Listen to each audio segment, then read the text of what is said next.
Demek 38-so'rov. Qaysi ifodalarda deydi kislorod molekulasi haqida so'z bormayapti deb so'ralgan ekan. Demak, so'rovning ma'nosi shunday ekan. Kaliy permanganat parchalanganda kislorod ajraladi deb so'ralgan. Kaliy permanganat parchalaydigan bo'lsak, kaliy marganes O4 ni tarqatamiz. Kaliy 2 marganes O4 plus marganes 4 oksid. Yo'q, 4 oksid bo'ladi. Plus kislorod chiqadi. Demak, bu yerda molekula joyida chiqib turibdi. E'tibor berib qarang. Agar kislorod bunday joyda bo'lganda, bu atom joyida bo'lar edi. Shuning uchun bizlarga molekula haqida so'z bormayapti deyapti. Ya'ni kislorod molekulasi bilan kislorod atomi haqida ma'lumot so'rayapti. Endi imonni bizlardan molekula haqida emas, atom haqida so'rayotgan ekanda. Demak, bir xato bo'ladi bu yerda. Sebab molekula joyida kislorod chiqyapti. Ikkinchisi, havo tarkibida 20% kislorod bor deydi. Endi bu 21% bo'lishi kerak edi. Ayrim ma'lumotlarda 20 delingan endi. Mayli. Baribir ikki variantda hech qaysini qo'shmay turibdi. Sebab bir xato bo'lgandan keyin buni chiqarib tashlab bo'ladi. Endi uchinchisi, gazometriyada kislorod yig'ilgan bo'ladi deydi. Gazometriyada yig'ilgan bo'lishi mumkin, ya'ni jinob turgan bo'lishi mumkin. Bu joyda biroq molekula joyida jinolaydi. Kislorod suvda yomon eriydi deydi. Kislorod suvda yaxshi eriydi. Demak,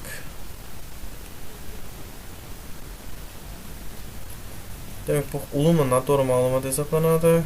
Gazometriya deganimiz mayli, gazometriya baribir bu yerda molekula joyida turadi-da. Shuning uchun bu xato hisoblanadi, D variant xato. Demak, A variant ham xato. 3 so'zdan chiqib ketadi. Endi 5 qoldi. 5 ta malahit tarkibida kislorod bor deb so'ragan. Malahit deganimiz mis karbonat ko'paytirilgan mis gidroksidi yekisilingan. Demak, tarkibida kislorod bor deydi. Demak, atom haqida ketyapti. Buniki e'tibor berib qarasangiz, 3 atom kislorod bor. Buning quramida bo'lsa, buniki 2 atom kislorod bor ekanini ko'rib turibdi. Demak, javob C variant bo'ladi ekanda bu yerda. Demak, 39-so'rov aytadi bizlarga quyidagi holatlarning qaysilari to'g'ri deydi.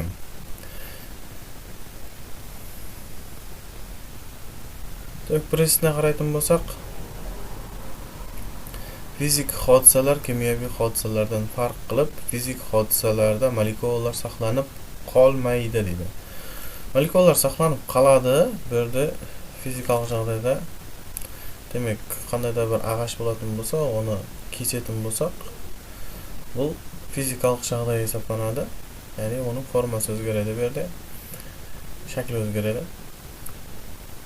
Demak, bu molekulalar saqlanib qolmaydi degan javob bu xato. Demak, bir xato bo'ladigan bo'lsa, biz avtomatik A variant bilan B variantni siz tashlasak bo'ladi. Demak, C bilan D variant qoldi. Endi ikkovining farqi bu yerda 4 to'g'rimi, noto'g'rimi ko'rib ko'rak. Kimyoviy reaksiyalarga kirishgan moddalarning massasi hosil bo'lgan moddalarning massasiga teng bo'lmaydi deydi. Demak, bular noto'g'ri ma'lumot. Reaksiyaga kirishayotgan moddalar, ya'ni reaksiyaga kirishayotgan reagentlar reaksiyadan paydo bo'layotgan unumlar soniga teng bo'ladi. Mahsulotlar soniga teng bo'ladi. Demak, 4 degan xato variant ekan. 4 siz aytib bo'lsak, C variant xato yetadi. Demak, avtomatik variant D bo'ladi ekanda bu yerda. Demak, 40-so'rov, alanganing qaysi qismi eng issiq hisoblanadi deb so'ralgan ekan. Alanganing yuqori qismi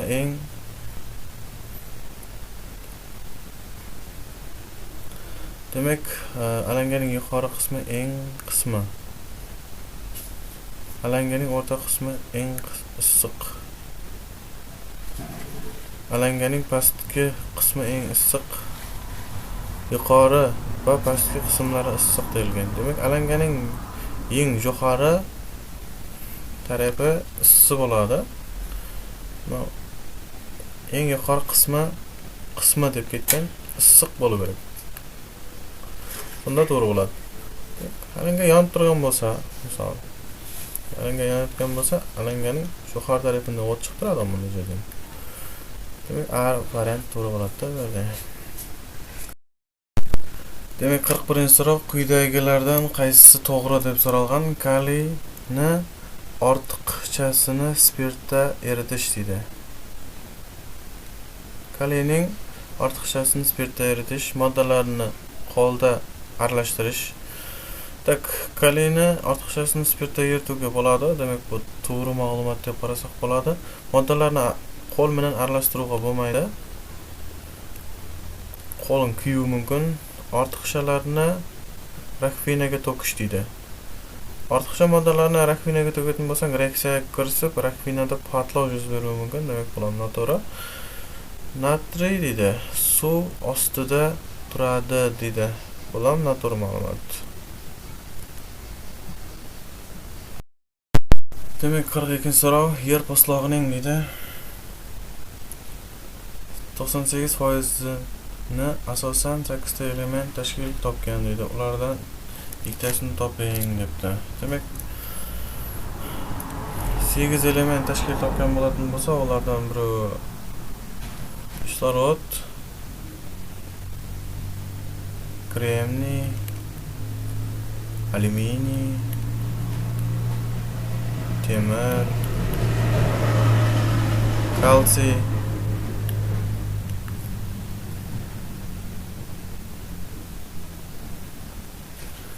endi ularning eng asosiysi, eng tekarlisi kislorod, vodorod, uglerod. Endi vodorod ham bor. Demak, shu yoqqa qaraymiz. Natriy delingan, A variantda natriy. Ko'rib turganmiz shu. Kumusdan ko'rib turganmiz shu. Platina, oltin degandan ko'rib turganmiz shu.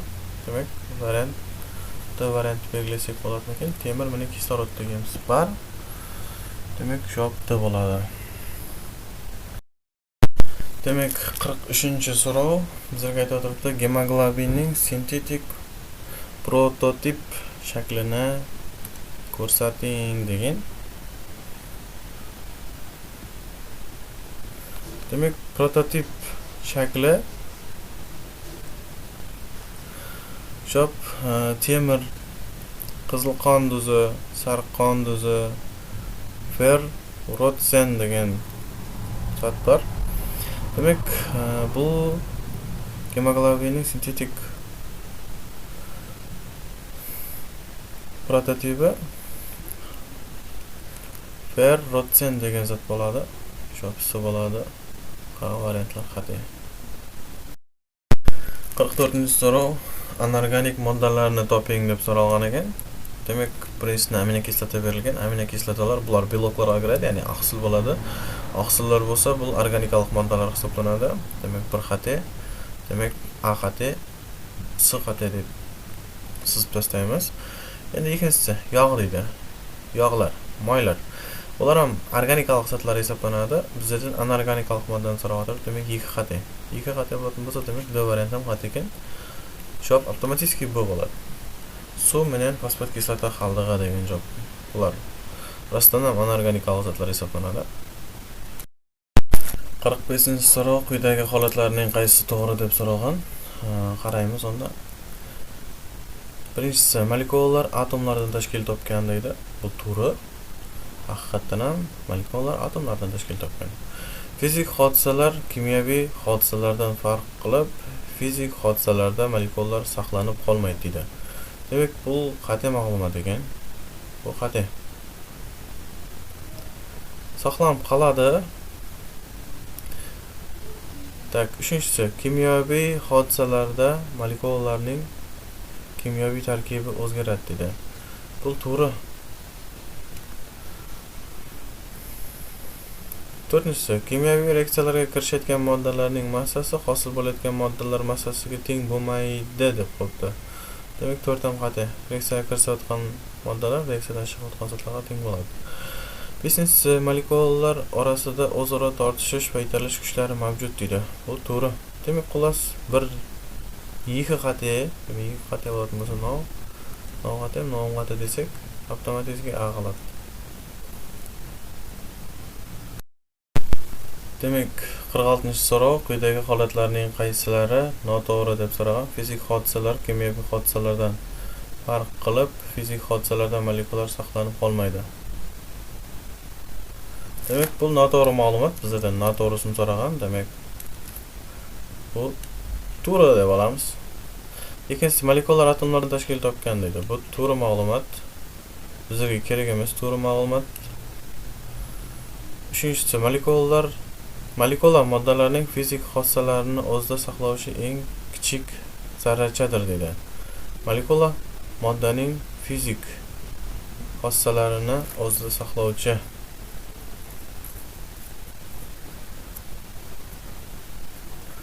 Demak, fizik xossalarini degan yeri qati, demak, kimyoviy xossalarini deganda bu to'g'ri bo'lishi mumkin edi. So'ng uchun buni belgilasak bo'ladi. 4-si, kimyoviy hodisalarda deydi, molekulalarning kimyoviy tarkibi o'zgaradi deydi. Bu, конечно, o'zgaradi.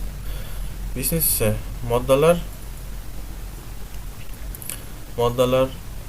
molekulalar deydi, orasida o'zaro tortishish va italish kuchlari mavjud deydi. Bo'lam, to'g'ri.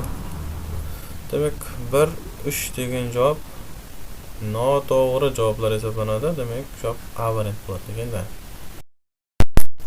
47-so'rov, uglerod tabiatda erkin holatda qanday ko'rinishlarda uchraydi deb so'ragan. Tabiatda olmos ham grafit ko'rinishida uchraydi. Demak, 48-so'rov, quyidagi tarif qaysi asosiy qonun hisoblanadi deb so'ralgan.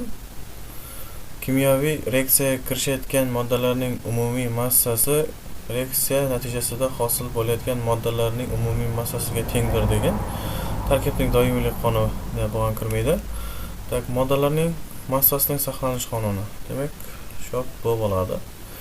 Demak, reaksiyaga kirsatgan zotlarning miqdori reaksiyadan chiqayotgan zotlarning miqdoriga teng bo'luvi bu moddalar massasining saqlanuv qonuni. 49-so'rov, quyidagi tuzilish uglerodning qaysi allotropiyasiga mos keladi delingan. Tak, bu organikalik zot hisoblanadi. Buni xabar qilib tushuntirib o'tamiz. Hozir prosta nima bilsak bo'ldi dedi. Demak, ko'rinayotgan zotimiz bu karbin hisoblanadi. Javob C bo'ladi. 50-so'rov, daltonitlarni ko'rsating degan. Tak, birinchisi suv kiradi. Tak, metan kiradi desak bo'ladi. 3 titan dioksid kirmaydi. Uran dioksidi kirmaydi. Vodorod, xlorid boshqa. Demak, bu ham kiradi desak bo'ladi. Demak, javob to'g'ri bo'ladi. Demak, 50-so'rov, qaysi javobda deydi, berilgan moddalar bir elementning har xil allotropik shakl o'zgarishlari hisoblanadi deb so'ralgan. Tak, birinchisi suv bilan muz berilgan. Demak, bu agregat jag'iga qarab ketib qolgan allotropiyamiz. Xati. Etan, eten deydi. Bu ham to'g'ri kelmaydi. Bu organik allotropiylar. Unday ma'lumot yo'q allotropiyada. Polat va choyan deydi. Temirdan. Bu ham to'g'ri kelmaydi. Florin va grafit deydi. Har xil allotropik shakli bir elementning. Demak, biri grafit deganimiz bu qora qalamning ushunda qop-qora zot. Florin deganimiz ham bu ham uglerodning allotropik ko'rinishi hisoblanadi. Demak, shu yerda bo'ladi. 53-so'rov, allotropik shakl o'zgarishi elementlariga ega bo'lmagan birikmalar keltirilgan javob. Demak, natriy, bromid, kaliftorid, H-xlor deganlar berilgan ekan. Birinchi variantda hech qaysisida allotropik yo'q. Ularda allotropiya yo'q, allotropiyasi bo'lmadi degan. Demak, A variant to'g'ri deb qabullaymiz. B variantning qat'iy ekanligini qalay hisoblaymiz? Demak, B variantda fosfor bor, qat'iy. C variantda oltin gugurt bor. K kukurt bor, fosfor ham bor buniki. Kislorod bormi? D variantda kukurt bor ekan. Demak, xato. Demak, shu A bo'ladi. Demak, 54-so'rov tarkibida allotropik shakl o'zgarishli elementlari bo'lgan moddalarni toping debdi. Birinchisida nitr kislota berilgan, demak bu to'g'ri. Sevib quramida kislorod bor. Kislorod allotropik o'zgarishga ega bo'ldi. Kislorodning o'zi bilan azon bo'ladi. Ikkinchisi kaliy bromid berilgan, demak bu xato. Yo'q. Uchinchisida oltin gugurt bor. 4ta xato. 5ta uglerod bor. 6da xato. 7da qalay berilgan. Qalay to'g'ri. Allotropiyasi bor qalayning. Oq ham kulrang, ikki turli rangda ko'rinadi. Demak, 8-si selen bor ekan. Selen ham allotropiya bor. Selenda da demak 2 xato, 4 xato, 6 xato degan. Variant to'liq variant bu variant ekan. Demak, D variant ham to'g'ri, biroq to'lig'i bu variantda. Demak, qaysi moddalar allotropik shakllarga ega deb so'ralgan. Demak, fosforda bor, kislorodda bor, allotropiya, demak natriyda allotropiya yo'q. A xato. Bu variantda fosforda bor, oltin gugurtda bor, uglerodda bor. Demak, shu bu bo'ladi. O'xshaydi, hozir ko'ramiz. Kislorodda bor, Germaniyada yo'q, fosforda bor. D variantda uglerod, oltin gugurt, natriy deyilgan, demak bu da yo'q. Demak, shu bu bo'ladi ekan. 56-so'rov erkin holatdagi oltin gugurtning o'zgarmas molekulasini toping debdi. Demak, 8 molekula, 8 atomga ega bo'lgan oltin gugurtimiz o'zgarmas molekula. 57-so'rov quyidagilardan noto'g'ri holatlar berilgan javobni toping deb so'ragan. Demak, birinchisi fizik hodisalar kimyoviy hodisalardan farq qilib, fizik hodisalarda molekulalar saqlanib qolmaydi deydi. Noto'g'ri holatlar berilgan javobda o'tiribdi. So'ng uchun birda to'g'ri deb olamiz. Ikkinchisi molekulalar atomlardan tashkil topadi. Demak, bu to'g'ri ma'lumot. So'ng uchun biz olmaymiz. Bizlardan to'g'ri ma'lumot so'rayotgan yo'q. Noto'g'ri ma'lumot so'rayapti. Uchinchisi, kimyoviy hodisalarda deydi, molekulalar tarkibi o'zgaradi.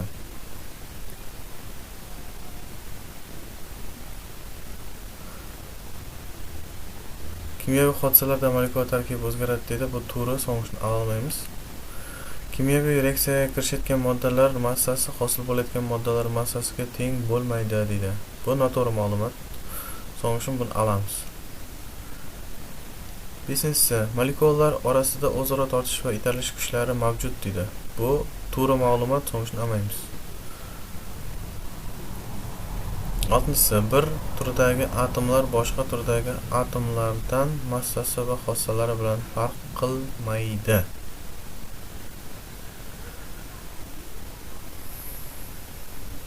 Demak, bu noto'g'ri ma'lumot, so'ngishni olamiz. Shop. Demak, x barlar chizadigan bo'lsak, bu mendan chizsak bo'ladi. 3 tak b bar chizadigan bo'lsak, shop s bo'ladi. Demak, berilgan qaysi gazning diffuziya tezligi deydi, bir xil temperatura va bosimda sekinroq boradi deb so'ralgan. Demak, bu gazimiz karbonat angidrid gazi. Demak, 59-so'rov qaysi hollarda aralashmalar deydi gomogen xususiyatga ega bo'ladi deb so'ralgan. Demak, suv bilan kaliy oksidi. Gomogen bolalar ular bir xili. Tuproq bilan ohak deydi. Bu heterogen. Kaliy permanganat plus suv. Bu gomogen bolalarda kremniy 4 oksidi suv deydi. Bu hetero vodorod xlorid bilan suv. Bu gomo. Demak, 1 3 5 degan javob bo'ladi. Javob B bo'ladi deganda. 61-so'rov quyidagi moddalar aralashmasi gidrogen sistema hisoblanadi. Tomuz kerak ekan. Tak, benzin bilan suv bu toza gidrogen bo'ladi. Tak, lekin suv bilan kremniy 4 oksidi bu ham gidrogen. Suv va vodorod xloridi bu gomogen.